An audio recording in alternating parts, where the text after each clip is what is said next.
We are meeting here this morning during the 16 days of activism against gender based violence, and also coincidentally, almost to the day of the 10-year anniversary of that awful, brutal gang rape and murder on a moving bus in Delhi, in December 2012. So, I wanted to start by asking you what has changed? What has this past decade meant? And what are the changes you've seen? I would like to begin by making a comment about the 2012 Nirbhaya gang rape. Uh, this country only seems to wake up to reality when they witness an atrocity. Okay, so I would rather describe what happened in 2012 as an atrocity than just a rape. Now, of course, we know it was a gang rape. And what I'm noticing in this country is greater and greater happening of not just rape but gang rapes. So I'm sorry, I have to answer your question by saying uh, the nature of rape itself is changing in this country in the last 10 years. It's become more aggressive, it's become more brutalized, it's become more of a form of vigilantism and gangsterism. Why is that? It's difficult for me to answer that question straight off. Maybe sociologists will have to analyze the phenomenon. But one thing that comes to mind is the prevalence of social media and the issue of the easy availability of technology and the phenomenon where people think they can mimic what they have seen on television or on social media. So it's almost as if a gang rape has become an act of valorism. This is what they see. And what they see is not what you and I would see. You know, when we see a gang rape, we see brutality, we see atrocity, we see sexual violence. But what they see is an act of valor. And unless we address this issue, this is my view. But as I said, I'm not an expert, and data will have to be collected.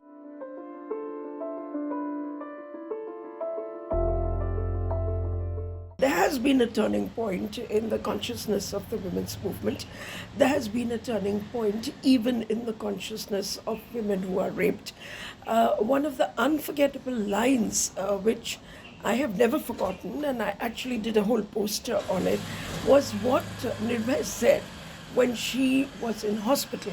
She said, quote unquote, "I want to live." I remember that, yeah. You do. And imagine the contrast from the time when women used to say, "I would like to die of shame because I have been raped." So it's a very major turning point in the consciousness of women who are victims of rape. So, to that extent, that is the contribution of the women's movement. In terms of the incidents of rape, unfortunately, they don't seem to have gone down, they seem to have become more and more brutal.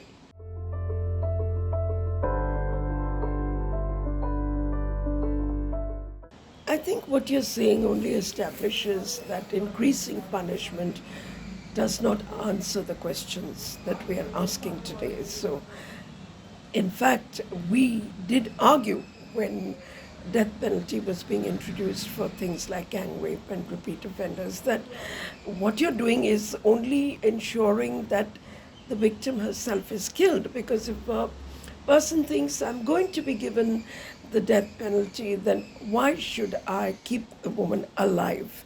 Because after all, she is the only victim to her own rape. So the more you increase the penalty, the more you increase the danger of, one, the victim being done to death, not surviving to tell the tale, and secondly, making it more difficult for judges to convict.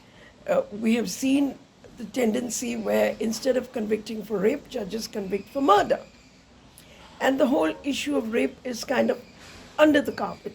Then there have been cases where there has been rape followed by murder, but the conviction is only for the murder, not for the rape. So it's a counterproductive strategy to increase punishment. We have managed to enact some very, very strict laws in this period. You know, we've lowered the age of delinquency, we've increased the age of consent. Would you say that these actions have created problems as well? We have been arguing that adolescents experiment with their sexuality at that age, 15, 16.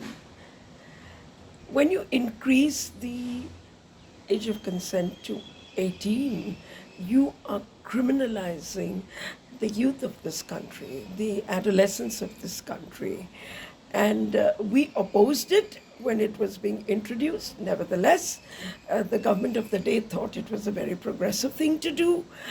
And now our judges are waking up to the reality that we cannot put adolescents behind bars. And mind you, they're all getting arrested and they're being put behind bars. And there was a time when they were not even being given bail. Now there is a trend where judges are saying, we don't want to see adolescents behind bars. And we will give them bail. Let the law take care of its own self. So this is another example of mindless lawmaking.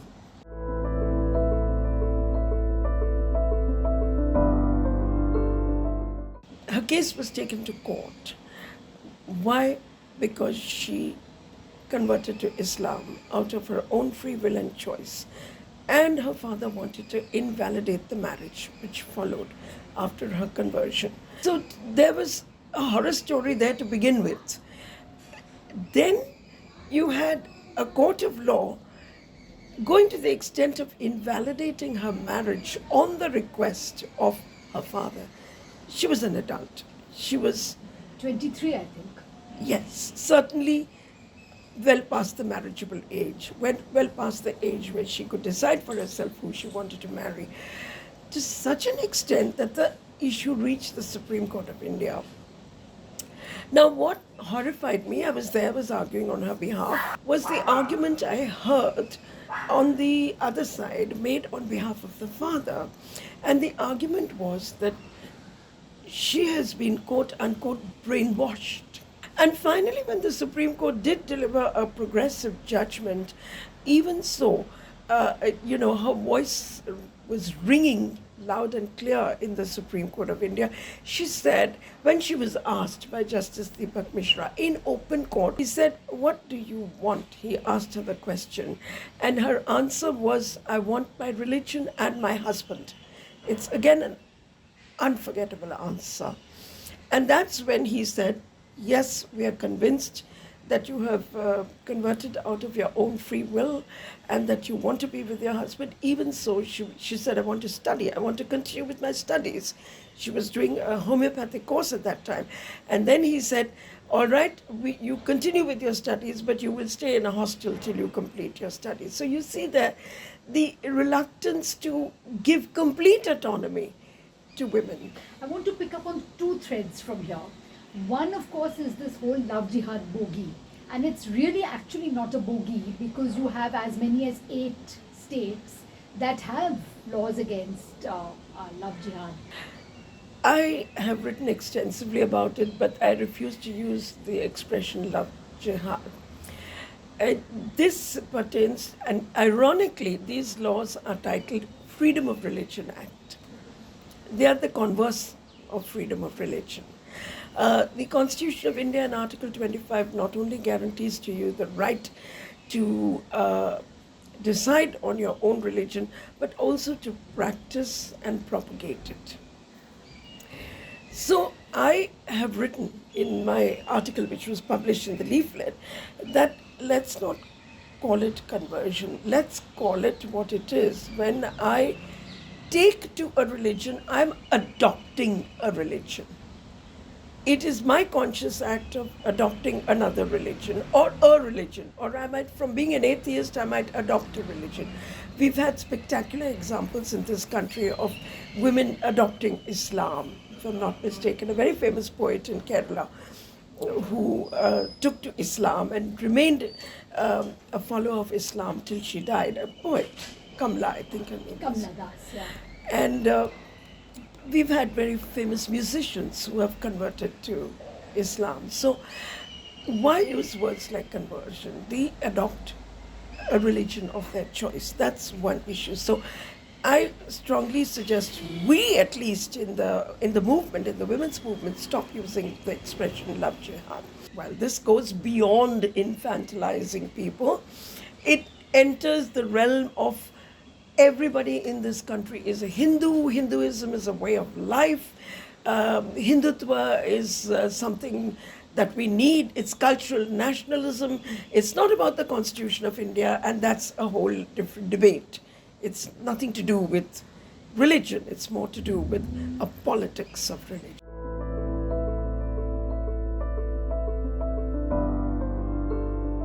So one thing, I really can't answer your question because it's got a lot to do with media, and it's got a lot to do with the way television presents the narrative to us. Okay, and we are supposed to just consume it. We've become consumers of the media, tamashas, rather than having media inform us about what's going on. In October 2023, the Prevention of Protection of Women from Domestic Violence Act 2005 is going to be completing 15 years of its existence. Now you're taking me back to 2006. The law was passed in 2005, and it was brought into force by the President of India on the 26th of October 2006. It's perhaps one of the few anti-discrimination laws this country has enacted which applies to private actors. When I say private actors, the intimate partner that we are talking about, be it a husband or be it a live-in partner. What this act does is it defines violence to include economic, psychological, sexual violence, mental violence. So the whole idea was to understand violence not only as an act of physical violence, but something that happens on a daily basis within the four corners of the shared household. We also defined the household no longer as a matrimonial home but as the shared household, because the intention was to protect not only the married woman, not only the live-in partner, but very often Indian families are not nuclear, they're joint families, and the violence can extend to the daughter of the house, to the daughter-in-law, undoubtedly, which is, we know about it, but also the mother, and every woman that lives within the framework of what we call the shared household. Society has not yet recognized that domestic violence in its various forms is not only an epidemic, it might even be a pandemic. But when I travel the world, I see that other countries have dealt with it. They've dealt with domestic violence through law, whether it's civil law or whether it's criminal law. Here we have the law on paper, and we have this law being completely ignored. Why is that? Okay. And in what ways? Okay. See, to begin with, I think the state plays a big role in the enforcement of laws, in the implementation of laws. How and why? By the endowment of infrastructure, by the creating of adequate number of courts which women can access, by judges who are sensitized to the issue of domestic violence, by police who are sensitized to the issue of domestic violence. In this country, we have a vibrant women's rights movement. We've got at least 25 years of experience of women's groups servicing women who face domestic violence. Now, in this law, we created a niche for them. There are three major differences in this law compared to other laws which came before it. One, there was a place for service providers. They're defined. And the service providers are the very same NGOs who have been working on the issue of domestic violence over the years. There was a place for state-appointed protection officers. No state has created a good cadre of protection officers. Not one. In 15 years, 14 years. Not one. They've made bureaucrats double up. They've made tehsildars double up. They've made, government officers double up with these duties. Some states did make a massive effort to sensitize the police, and they did better. Andhra Pradesh had a very progressive commissioner of police at one time, and he took the trouble to sensitize the police force. The other thing is, we gave to women an option, which is a civil option, to get away from the criminal law. Why? Because this is a preventive law. It's meant to be accessed by women before they suffer the final ignominy, whether it is being beaten up or whether it's being killed. Okay? So, as a law, it's an amazing law, but the tragedy is that it has not been state endowed with the necessary infrastructure, and civil society has not been allowed to play a critical role in helping women. Now we have been seeing talk after 2012, by the way, after the Nirbhaya incident, a Nirbhaya fund was created. And we have seen the establishment or the proposed establishment of one-stop crisis centers, which are supposed to provide under one roof counseling, police services, legal services, shelter. Now now every district is supposed to have one-stop crisis center, but it's obviously not enough. I mean, you could be living very far away from a district headquarters. So there is need.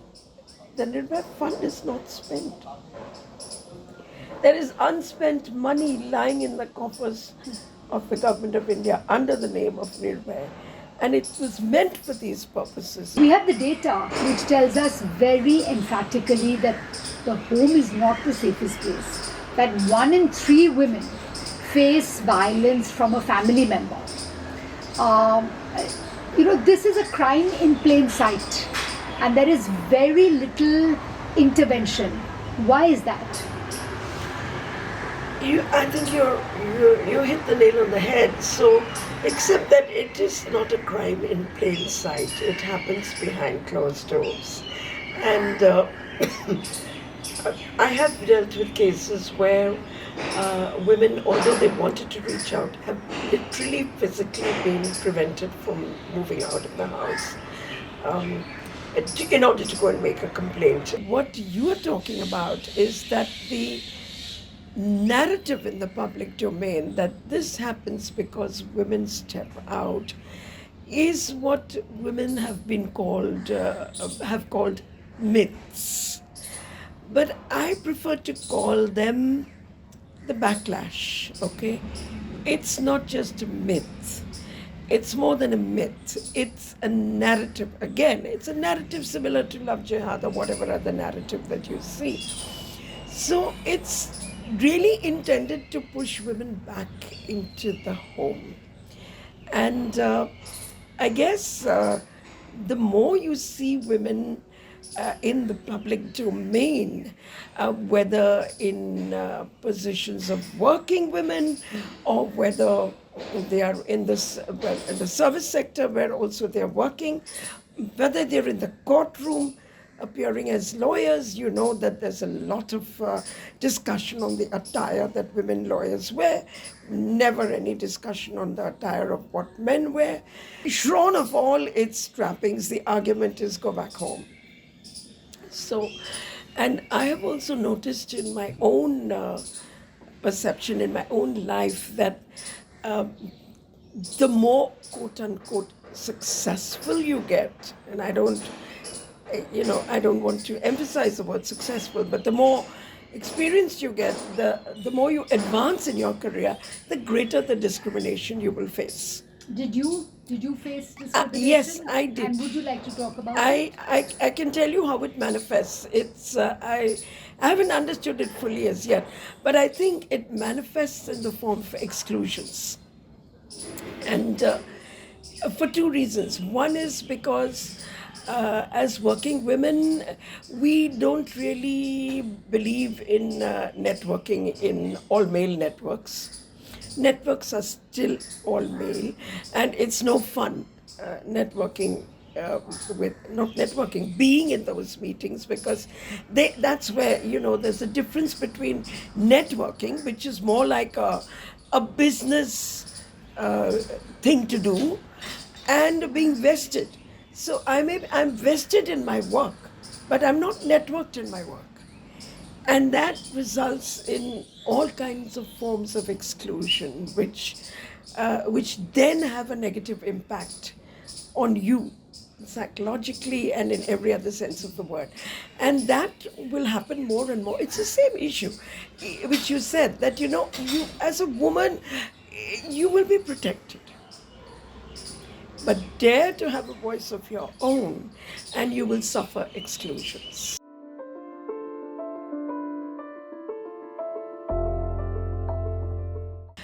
A bit difficult to answer, but you need to understand the nature of an intimate relationship, whether it's with a husband or a sibling or a father or a mother.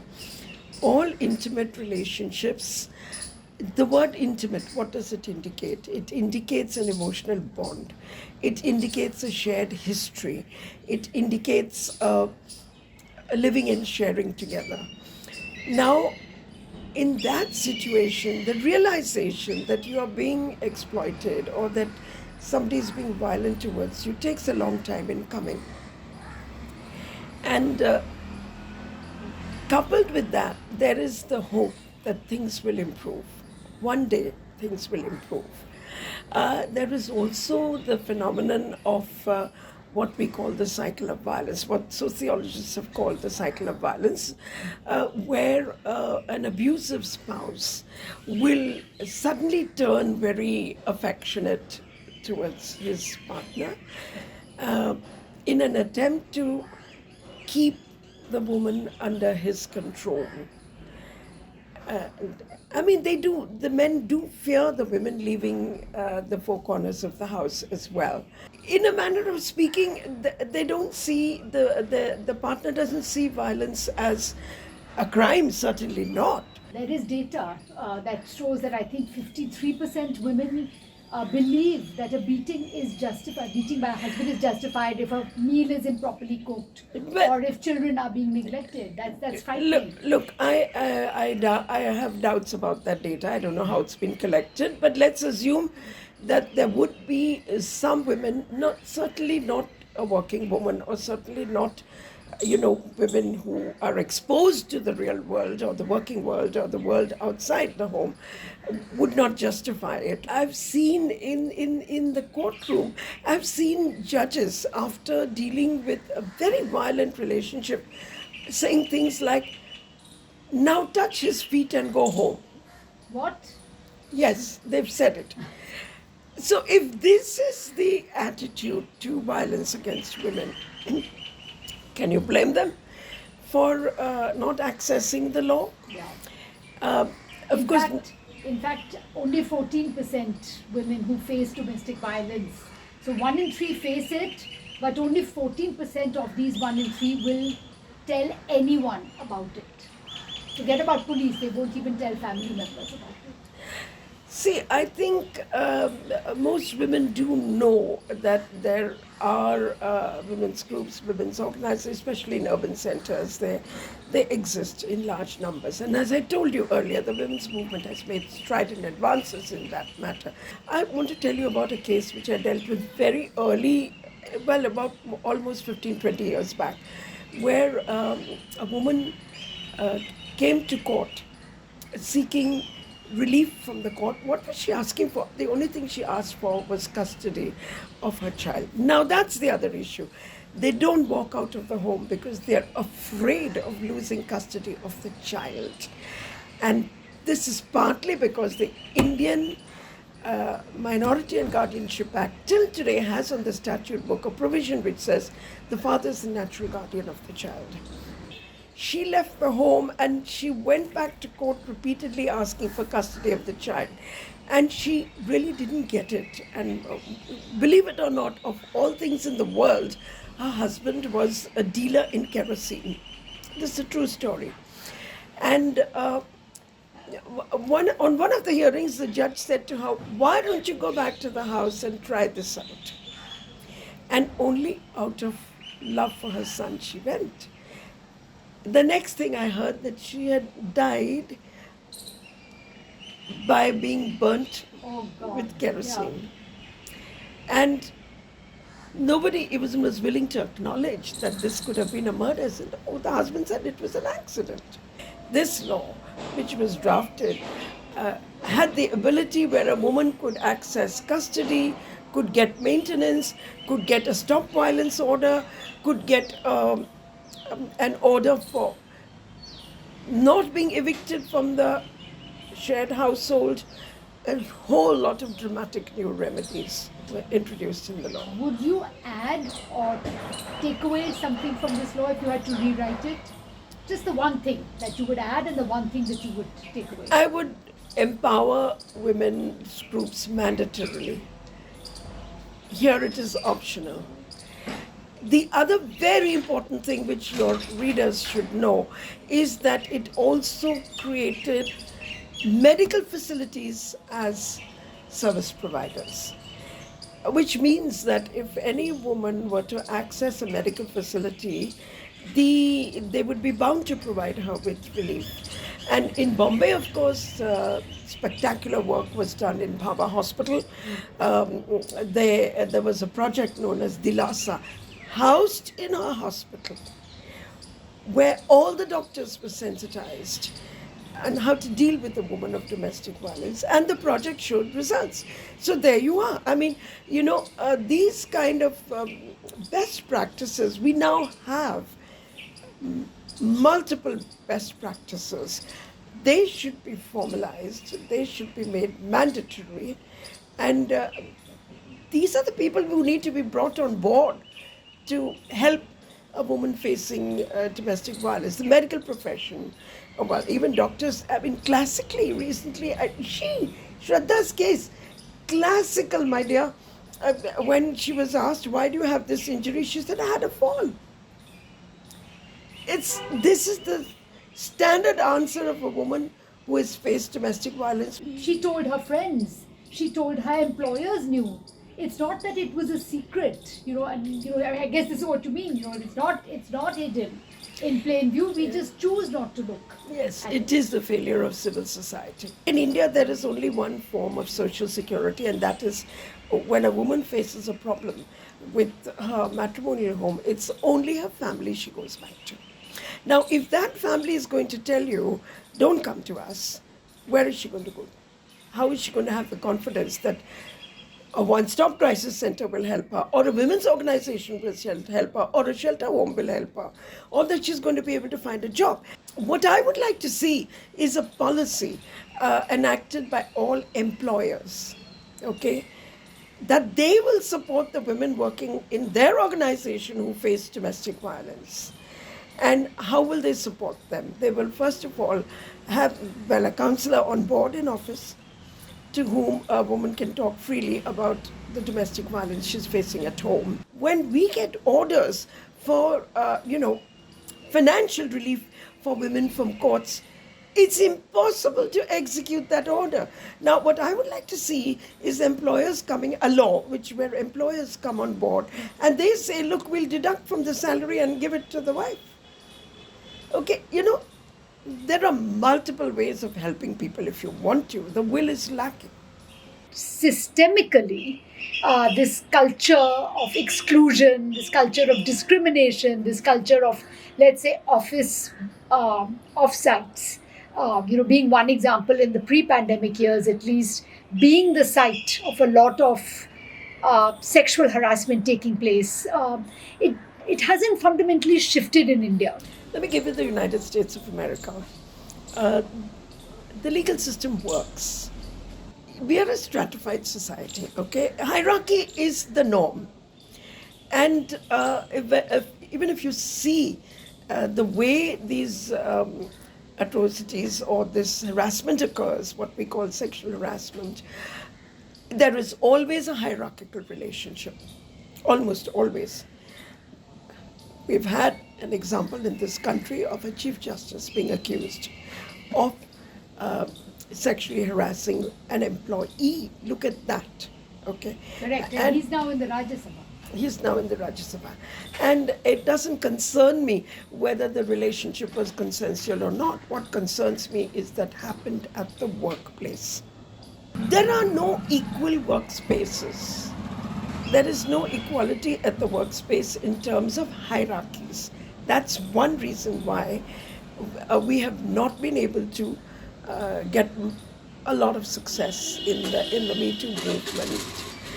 And the other, I think, is there is a certain dysfunction which has set into the functioning of the Indian legal system. It's almost dysfunctional, it's almost moribund. Apart from the fact that it's too expensive to access. Look, in the United States of America, there is also what I call a culture of settling an issue. I have handled the case of a woman, an Indian woman, who faced sexual harassment from the boss. And the legal officer of the multinational company based in the United States of America told her, put me in touch with your lawyer. And she took a decision to advise the company to sack the managing director. The case didn't even go to court. And then they settled with her. She had her own demands. She wanted rehabilitation. She wanted to get a job in another branch of the company, in another country. All that they agreed to. Litigation itself is a privilege, given that 95% of women work in the informal sector and have no access to courts and lawyers Yes, or the time for due process. Yeah, the informal sector is, a completely different ball game, and it's only thanks to people like Ila Bhatt who organized women in the informal sector. To begin with, they found a voice in relation to their social and economic issues. Eventually, cutting across class, caste, community, religion, socio-economic status, what women want is justice. And it's important, so no matter, yes, going through due process is painful, but ultimately, till we find a better way, that is the only way. You're so right, because sometimes what a woman wants when it comes to justice is just simply an acknowledgement and an apology. And that is not forthcoming. Absolutely. Looking back at your career, what are the cases closest to you? Look at this ordinary case, a woman facing domestic violence. It so happened that her husband was a politician, and because of that, he was in a position to dominate her. And it was difficult for her to get a decent separation. All I did was represent her and got a separation, and she got a divorce. Now, at that time, her daughter was no more than 9 years old. You won't believe it. I met this daughter of hers very recently. She went on to become Miss India. I was totally impressed by her because she said in so many words to me, she said, would accompany my mother when she would come to see you, and my mother was so afraid of you because she would say, look at Miss Jaising, she is so aggressive in her interaction with me. And this little girl would tell her, but Ma, when she talks to me, she's not like that. So, and she said to me that she was actually influenced by the way in which I was handling her mother's case. And I was very pleasantly surprised to see that even as a Miss India, she had a head on her shoulders, and she was not carried away by the euphoria or by the media glare or anything like that. She was just another normal woman. If you ask me for my highlights of my career, it's going to be very difficult to answer saying, oh, it was the Shabrimala case or the Saira Banu case, though those were very exciting cases.